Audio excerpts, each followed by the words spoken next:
मेरा छोटा भाई वो कोई किताबी कीड़ा तो था नहीं। एक्चुअली लास्ट बेंचर टाइप का था। सपने देखता था क्रिकेट के और शायद फूड क्रिटिक बनने के। अचानक इंजीनियरिंग कॉलेज, ये कैसे हुआ? हम आज भी अपना सिर खुजलाते हैं। शायद कोई क्लरिकल एरर था या बस उसकी अनबिलीवेबली अच्छी किस्मत। उसकी स्टडी हैबिट्स तो लेजेंडरी थी, पर सारे गलत रीजंस की वजह से।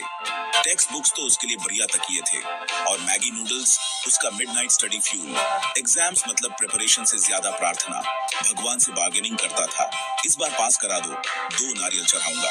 समहाउ ये स्ट्रैटेजी काम कर गई। जैसे तैसे हर सेमेस्टर निकल गया। हम सब हैरान थे और थोड़े डरे हुए भी। फिर वो बड़ा दिन आया। छोटू को उसकी इंजीनियरिंग डिग्री मिल गई, एक असली प्रिंटेड कागज का टुकड़ा। उस पर लिखा था कि वो इंजीनियर है। माँ तो खुशी के मारे रोने लगी। पापा लाइट हाउस की तरह चमक रहे थे। रिलेटिव्स के फोन आने लगे, एक के बाद एक। पूरे मोहल्ले में मिठाइयां बंटी। मैं तो बस प्लेन कंफ्यूज था। छोटू इंजीनियर, ये कुछ नया था। घर पर इंजीनियर बनने के बाद उसका पहला काम, उसने थर्मोडायनामिक्स समझाने की कोशिश की। हमारे पुराने भरोसेमंद प्रेशर कुकर का इस्तेमाल करके। कुकर कुछ ज्यादा ही सीटी बजाने लगा। हम सब तो डर के मारे उछल ही पड़े थे। माँ ने झट से कहा, बेटा खाना खा ले बस। उसकी थ्योरीज हमारे किचन के लिए बहुत कॉम्प्लेक्स थी, पर उसके पास डिग्री थी, तो इंजीनियर तो वो बन ही गया था ऑफिशियली। हमारी लाइफ अब बदलने वाली थी, बिग टाइम।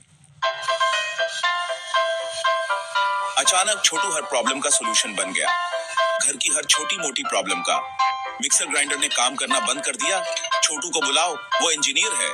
वाईफाई रूटर अजीब तरह से ब्लिंक कर रहा है, छोटू बेटा आकर देख जरा, तू इंजीनियर है। यहाँ तक कि पड़ोस वाली मिसेस शर्मा भी, उनके टीवी रिमोट को एक्सपर्ट एडवाइस चाहिए थी। उसने मैकेनिकल इंजीनियरिंग पढ़ ही दी थी माइंड यू, पर अब वो एवरीथिंग ओलॉजिस्ट बन गया था। माँ की एक्सपेक्टेशंस तो आसमान छू रही थी। उन्हें पक्का यकीन था कि वो जीनियस है। बेटा ये पुरानी वॉशिंग मशीन कितनी आवाज करती है, तू इंजीनियर है, मेरे लिए एक साइलेंट वाली बना दे।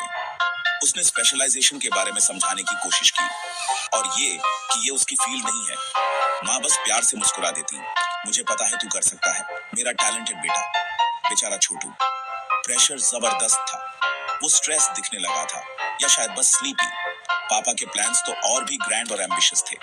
वो चाहते थे कि छोटू इम्पॉसिबल चीजें इन्वेंट करे। बेटा पानी से चलने वाली कार डिजाइन कर, या फिर शुभकामनाओं से चलने वाली। सोच कितना पेट्रोल का पैसा बचेगा, दिमाग लगा अपना। छोटू बस बहुत सीरियसली सिर हिला देता, फिर चुपचाप अपने कमरे में भाग जाता। प्रोबेबली गूगल करने की गायब कैसे हों, या ज्यादा चांसेस थे अपने वीडियो गेम्स खेलने। रियलिटी से बचने का उसका एस्केप हैच। दूर के रिलेटिव्स भी पीछे नहीं थे। पानीपत से एक अंकल का फोन आया, उन्हें अपने नए घर का पूरा ब्लूप्रिंट चाहिए था, फ्री में नेचुरली। बेटा फैमिली है तू अपनी, और इंजीनियर भी। छोटू को मिस्टीरियस बुखार आने लगे, स्पेशली फैमिली फंक्शन से पहले। वो कहता था कि उसके अर्जेंट इंजीनियरिंग प्रोजेक्ट्स हैं।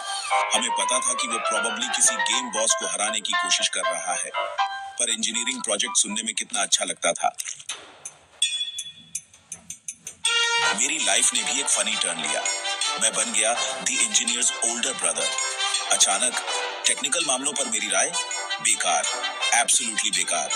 अगर लैपटॉप फ्रीज हो जाता, छोटू आता, वो कुछ कीज दबाता, केबल हिलाता, लो भैया सब ठीक, वो डिक्लेयर करता।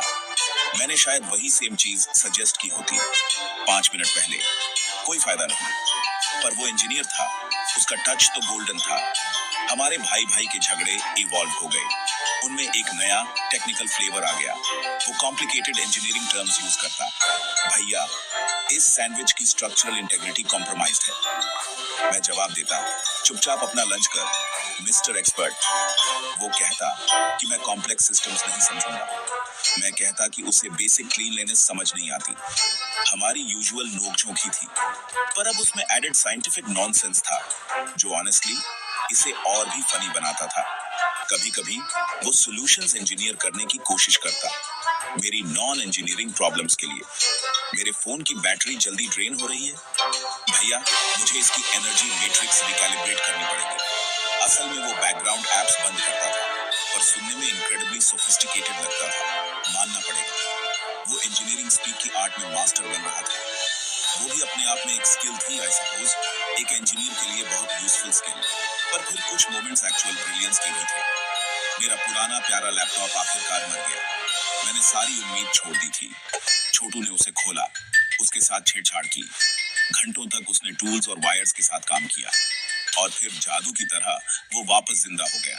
उसने एक्चुअली अपनी इंजीनियरिंग स्किल्स यूज की। मुझे सीक्रेटली बहुत बहुत गर्व हुआ। ऑफ कोर्स मैंने उसे डायरेक्टली नहीं बताया, पर मैंने उसे उसकी फेवरेट चॉकलेट खरीद कर दी। वो समझ गया। माँ और पापा ट्रांसफॉर्म हो गए छोटू के ऑफिशियल अनपेड फैन क्लब में और उसके पर्सनल मार्केटिंग मैनेजर्स बन गए। किसी भी रिलेटिव को हर फोन कॉल ऐसे शुरू होता था, हेलो, हाँ, हमारा छोटू इंजीनियर है ना, आपको पता है। इसके बाद एक शानदार, अक्सर बढ़ा चढ़ाकर बताई गई लिस्ट होती थी उसके सपोज्ड अचीवमेंट्स और ब्रिलियंट इनसाइट्स की। उसने अपेरेंटली शहर का ट्रैफिक सिस्टम रीडिजाइन कर दिया था, शायद सोते सोते। इतना इंप्रेसिव था वो उनके हिसाब से। एनीवे, पापा को स्पेशली कहानियां सुनाना बहुत पसंद था।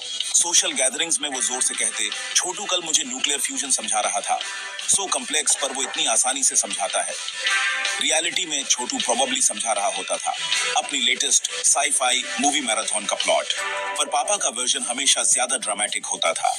जीनियस इंजीनियर की इमेज के लिए ज्यादा फिटिंग। छोटू लोकल लेजेंड बनता जा रहा था, चाहे उसे पसंद हो या ना हो।